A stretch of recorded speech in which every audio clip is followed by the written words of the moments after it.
Another definition which I like is that theosophy is the art of living and the science of life. So when I said earlier that it was science, religion and philosophy, that all falls within it being the science of life. But it's practical too. So that's where the art of living comes into the definition of what theosophy is about. The central premise of theosophy is reincarnation, that each eternal soul comes back into a succession of new bodies, that each of us has many lives, that death is a pause, not an end. The idea of reincarnation is that there is something within you which continues to explore reality in this or any other mode of existence. This so-called reincarnating ego is the essential part of you that knows itself as an identity. Now, this individuality can never find complete expression through one physical life, and so it continues to project itself into a variety of contexts, historical contexts, by which it can fulfill and develop its potential.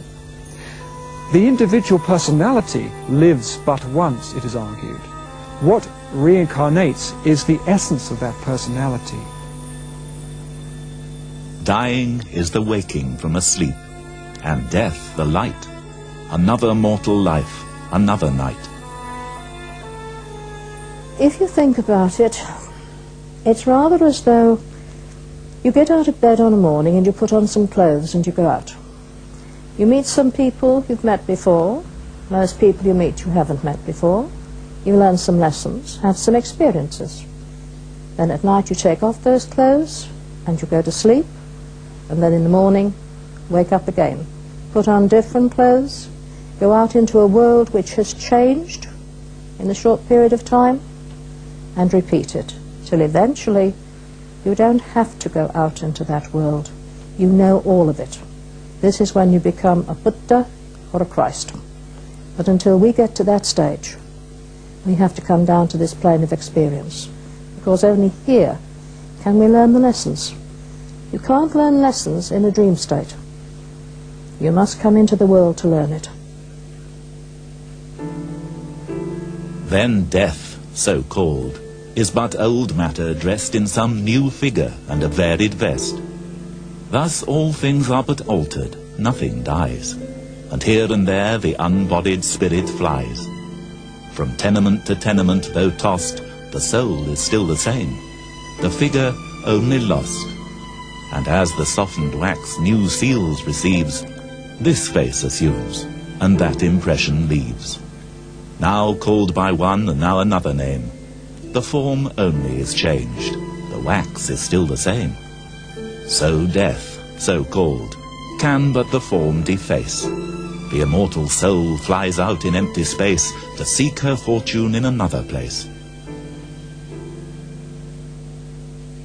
You take in all the memories and all the experiences of the life you've just led, and you build that into your permanent self. So that nothing is wasted, nothing that you have thought or said or done during a whole lifetime is ever wasted. There is no death. Dying is simply the expression we use to cover that transition between this mode of reality and any others we may enter into after that death state. Everything is change, everything is motion. There is nothing that is ever in a condition of stasis or being absolutely still. And death is simply that change of phase between one mode of expression of life to another that exists before it and will continue to exist. You will not die. You simply change from one reality and enter into another which you perceive to be equally as valid and equally as real to your experience and your expressions of consciousness. One of the major fears which people have is that of death, because death, I think, means to them annihilation. Now, theosophy gives you that longer perspective, which shows you that the moment of death is not a moment of annihilation. Ultimately, yes, it is true that this personality that we experience today will dissolve, will go through processes wherein the experience culled from this life will be incorporated into that deeper individuality of which I've already spoken, and out of that a new flower, a new personality will be born. Now, for this personality, you may say that this is cold comfort, and looked at from a purely personal point of view, yes, I suppose that is cold comfort. But if you take the wider perspective, the wider vision of a deeper level of being within us, which we sense now, which we can be aware of from time to time as we live now, then that will live. In one sense you are going to live again, in another sense perhaps not. In the sense that we talk about reincarnation, then we would say that the personal elements which make you up, those are not going to live again.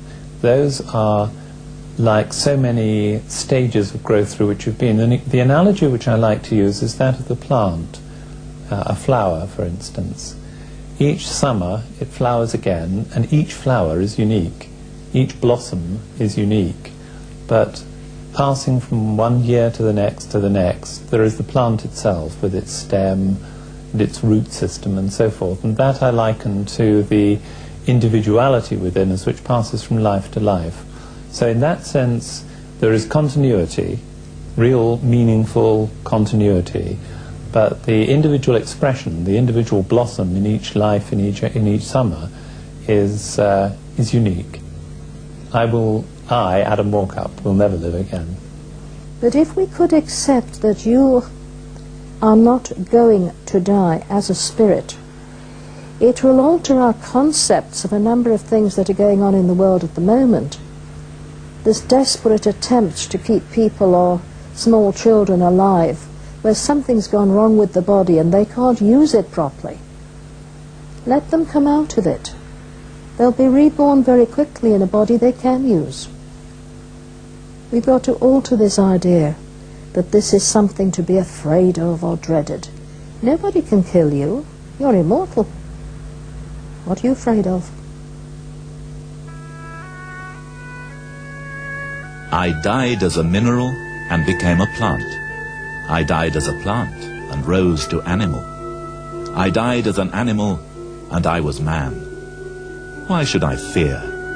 When was I less by dying? Yet once more I shall die as man, to soar with angels blessed. But even from angelhood I must pass on. There are two possibilities here. Either we go on forever, or there is a terminal point. You can think of the processes of reincarnation, and you can say, however many lives I have, 100, 200, 500, 700, what happens at the end of it? Do I finish then? Theosophy says no, we merely graduate into a higher stage of evolution and development beyond that, beyond the purely human. Where that leads to is beyond our comprehension. All that Theosophy says is that it is ultimately an endless process. I personally am more comfortable with a process which spirals onwards and upwards, even if it does seem to be indefinite and indeterminate, rather than something with a fixed term, which however far into the future is going to come to an end, permanent end.